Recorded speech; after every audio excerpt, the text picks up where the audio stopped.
cliffs of Slieve are located on the northwest coast of Ireland in the county of Donegal. There are several car parks along the small narrow road leading to Slieve, but the one I stopped at is one where you can see the cliffs from the car park. If you stop at any of the earlier car parks, you'll be adding several kilometres to your walk. Despite its remote location, it's a popular destination for tourists and local walkers. I am lucky with the clear sky I have today, and I can clearly see Ben Bulbin in Sligo from here. Its unique shape is easy to identify.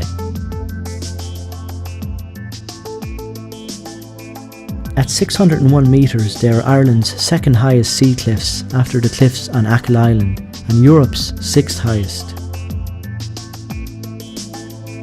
The first 15 minutes of the walk are along a proper walkway with steps and a handrail.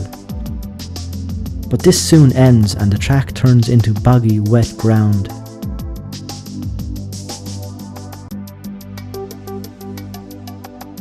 This lasts for about 20 minutes and then I am onto a more rocky terrain. A bit of scrambling is needed and you'll also need to keep a close eye on exactly where you're placing your feet. Because the route is so exposed, the force of the wind was constantly pushing me inland.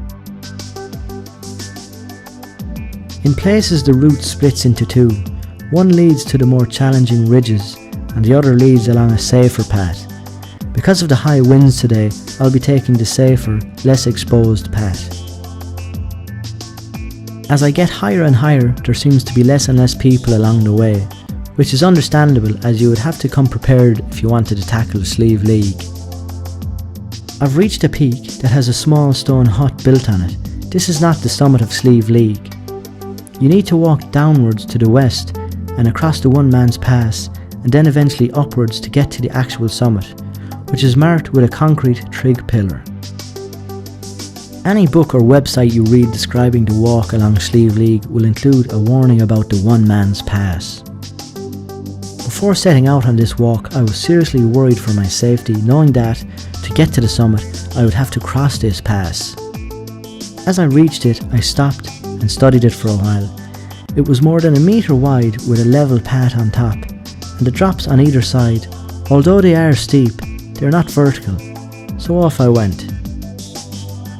The wind was blowing quite strong, but I never really felt in any danger of falling, so I suppose the legend of the One Man's Pass was one of those bits of excitement added to the story, so when a hill walker returns home after a day spent on Slieve, they can tell how they bravely crossed the One Man's Pass, but almost didn't make it.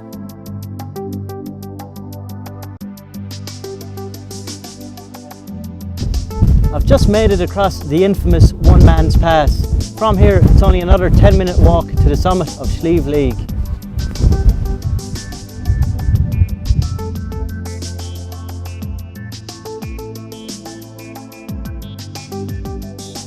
This location is out of the way for most people living in and visiting this country, but if you're into dramatic scenery, it's well worth the drive.